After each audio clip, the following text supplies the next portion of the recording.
मायावी।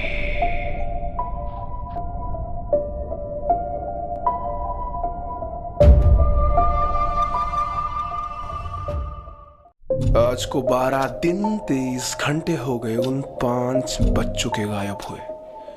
उनमें से 2 बच्चे मेरे सबसे अच्छे दोस्त multi million businessman Abhijit Agarwal के बेटे थे। इतना कहते ही इंस्पेक्टर बक्सी अपने कुर्सी से उठे और अपनी सोच की गहराई में गोता लगाते हुए अपने टेबल के आगे मंडराने लगे। कुछ सोचते हुए कांस्टेबल बहादुर से उन्होंने कहा, बहादुर, अपने 15 साल के कैरियर में इतना पेचीदा केस नहीं देखा। 4 दिन से 24 घंटे इन्वेस्टिगेशन के बाद क्या पता चला? एक ऐसी कहानी जिस पे कोई विश्वास ना करे। बड़ा अजीब है ना। 5 दोस्त गोवा के ट्रिप के लिए निकलते हैं अपने घर से। 5 दिन तक उनके परिवार से वो सब कुछ शेयर करते हैं, किस होटल में ठहरे, क्या खा रहे हैं, कहाँ घूम रहे, सब कुछ। जब छठे दिन से परिवार वालों को अगले 3 दिन तक कोई जवाब नहीं आता तो वो घबराने लगते हैं। जब कांटेक्ट करने की सारी तरीके नाकाम हो जाते हैं तब ये केस पुलिस तक पहुंचती है और पुलिस को 3 दिन इन्वेस्टिगेशन के बाद पता चलता है कि वो लोग कभी गोवा तक पहुंचे ही नहीं। गोवा में उनके ठहरने का कोई सबूत ही नहीं मिलता और फिर कुल 12 दिन बाद उनमें से बस एक वापस लौटता है, सिर्फ एक। दैविक आचार्य, जो डरा सहमा अपने कमरे में खुद को बंद किए बैठा है और अगर वो कुछ बोलता है तो बस वो एक नाम। मायावी ने सबको निकल लिया। उसके पीछे मत जाओ, वो तुम्हें भी निकल लेगा। ना कुछ खाता और ना कुछ पीता, बस ये डर, यही नाम उसके दिलो दिमाग में छाया है, मायावी। ये सुनते ही कांस्टेबल बहादुर एक टक्का इंस्पेक्टर को देखता रह गया। पसीने के साथ डर के कुछ बूंदे भी उसके माथे से टपकने लगे थे। वो खुद को रोक ना पाया और बोला, जनाब, मैं क्या कहता हूँ जनाब, हमें इस केस से दूर रहना चाहिए। उन बच्चों ने अपनी जान गंवाई है। बस वो एक ही लड़का था जो वापस आ पाया। हम बीवी बच्चे वाले लोग हैं जनाब, हमारे जाने के बाद उनका क्या होगा? इंस्पेक्टर बक्सी ये समझ चुके थे कि हर कहानी का कोई सच होता है, चाहे वो जितना भी पेचीदा दिखे।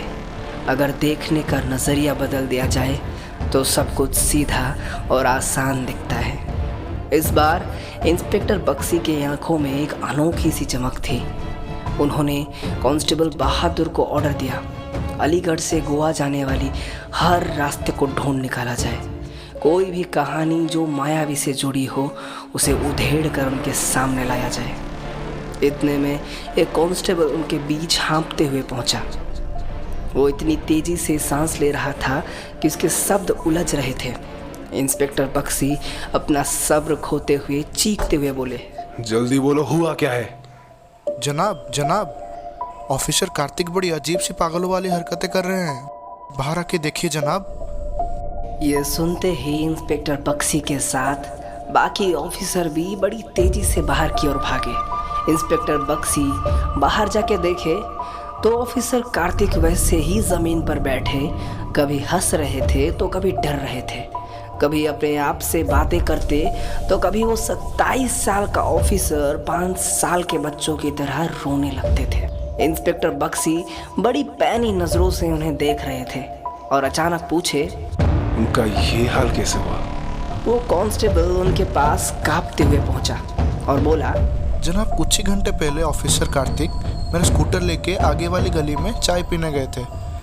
जब बड़ी देर हो गई तो मुझे घबराहट हुई। फिर 1 घंटे बाद उसी चाय के दुकान में काम करने वाले 2 लड़के उनको इस हालत में यहाँ लेके आए। ऐसे ही कुछ वक्त तक इंस्पेक्टर ऑफिसर कार्तिक को ताकते रहे। इंस्पेक्टर बक्सी को लग रहा था जैसे कि वो कुछ कहना चाहते हैं, मगर दिमाग में चल रही कई उलझनों के वजह से वो किसी अंतिम निर्णय पर पहुंच ही नहीं पा रहे थे।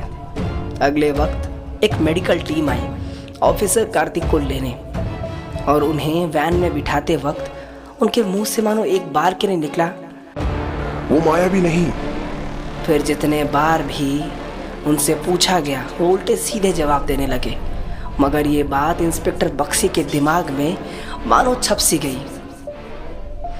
ये देखकर सबकी धड़कनें तेज हो गई और दूसरी तरफ कांस्टेबल बहादुर ने बिलखते हुए कहा, जनाब मैंने कहा था वो लड़का ठीक बोल रहा था जनाब। मायावी हमें कतई नहीं छोड़ेगा। उस केस से दूर रहने में ही हमारी भलाई है जनाब। इंस्पेक्टर बक्सी भड़क गए और ऑर्डर देते हुए बोले, उस चाय वाले से पूछताछ करो और पूछो कि उसने ऑफिसर कार्तिक के आसपास किसी को देखा था, और साइकोलॉजिस्ट और फॉरेंसिक डिपार्टमेंट दोनों को बुला के इनकी जांच करवाओ, और मैं उस मायावी का केस निपटा के आता हूँ। और वो खुद कुछ ऑफिसर के साथ निकल पड़े एक ऐसी कहानी के पीछे का सच पता लगाने जो सच से परे था। कौन है ये मायावी और क्या इंस्पेक्टर बक्सी इस तक पहुंच पाएगा? इन सब का जवाब आपको मिलेगा आगे के एपिसोड्स में। जो बात लोग अपने वीडियो के पहले बोलते हैं वो मैं आखिर में बोलता हूँ। आप अगर वीडियो यहाँ तक देखे हो तो इसका मतलब आपको वीडियो पसंद आया। अगर ऐसा है तो प्लीज़ वीडियो को लाइक कीजिए, शेयर कीजिए।